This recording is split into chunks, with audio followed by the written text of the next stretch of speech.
n'as pas clairement identifié un segment de marché. Tu n'as pas vraiment d'image de marque. Est-ce que tu veux que je continue ? Je ne suis pas en danger, Skyler. C'est moi le danger.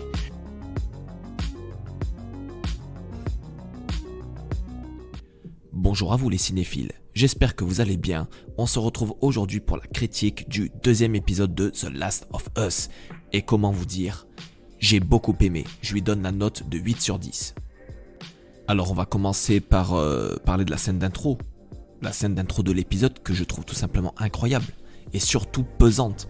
Nous sommes au tout début de l'épidémie et nous avons le point de vue d'une scientifique qui nous affirme qu'il n'y a aucun remède aux champignons et qu'il faut tout bombarder. Franchement, très bonne scène, bien joué, franchement bien joué à eux. J'ai l'impression qu'ils sont doués pour nous mettre des scènes d'introduction, comme ça d'épisodes, super pesantes et qui annoncent déjà la couleur. Franchement bien joué.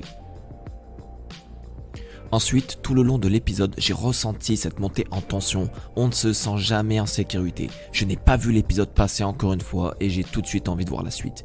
J'aime beaucoup comment les champignons, enfin le virus fonctionne. Le fait que les infectés soient tous connectés les uns aux autres. Ça change de ce qu'on a déjà vu auparavant, comme je le disais dans la critique précédente concernant le premier épisode. C'est dur pour une série de ce genre de sortir du lot et qu'il fallait qu'il y ait quelque chose d'original. Et là, ce petit détail, eh bien, je suis conquis. J'aime beaucoup cette manière de présenter les choses, un nouveau virus, c'est franchement pas mal du tout. Alors nous n'avons pas aussi que le fonctionnement du virus, des champignons, mais aussi la tête des monstres. Donc ici c'est vraiment des monstres, de ce qu'on a vu dans ce deuxième épisode. Ce n'est pas des zombies qu'on a vu 1000 fois dans les films et les séries.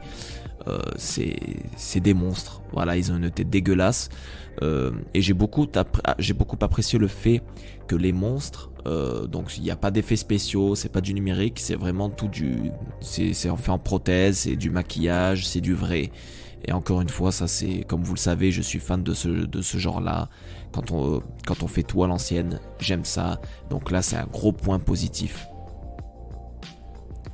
Et je vous le reprécise, actuellement, je découvre tout en fait dans cette série parce que je n'ai jamais joué aux jeux vidéo.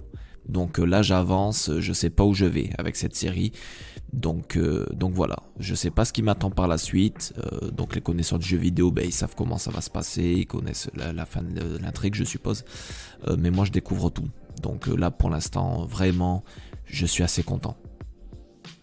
Ensuite les décors, je n'ai pas grand chose à dire, l'illusion est présente, j'aime beaucoup voir des villes dévastées et ici c'est très bien fait, mélange de décors réels avec décors numériques et ça fait très bien l'affaire.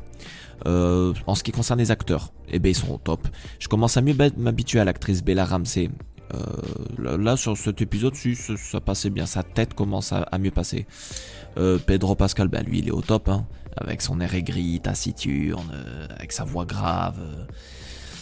Et l'actrice qui joue sa copine, alors excusez-moi, je sais plus son nom, là vraiment ça m'est sorti de la tête, mais elle pareil, franchement, cet épisode-là, je vais rien spoiler, mais encore une fois je me suis attaché à elle, voilà, en un épisode tu vois. Le premier, je m'en foutais un peu, mais alors là, ce deuxième épisode, je sais pas, ils ont fait en sorte qu'on s'attache à elle, je sais pas, elle avait, il y a quelque chose, il se passe quelque chose dans cet épisode, et tu t'attaches à elle, et voilà, donc bien joué. Donc que vous dire de plus sur cet épisode à part que j'ai beaucoup apprécié. Il me tarde de voir le troisième. Les monstres sont très plaisants, vraiment le gros point positif me concernant. Et cette scène dans le musée, j'ai adoré. Tension et encore de la tension, et j'aime ça. On ne voit vraiment pas le temps passer, alors allez vite voir cet épisode ou les deux premiers si vous n'avez toujours pas vu le premier épisode. Je ne sais pas si je vais critiquer tous les épisodes ou peut-être à la fin de la série je ferai une critique, ça dépendra vraiment de mon humeur. Donc ça sera tout pour aujourd'hui les cinéphiles, j'espère que cette critique vous donnera envie de voir la série si ce n'est pas déjà fait. N'hésitez pas à mettre un pouce bleu et à vous abonner, et moi je vous dis à très bientôt pour une prochaine critique ciné-série.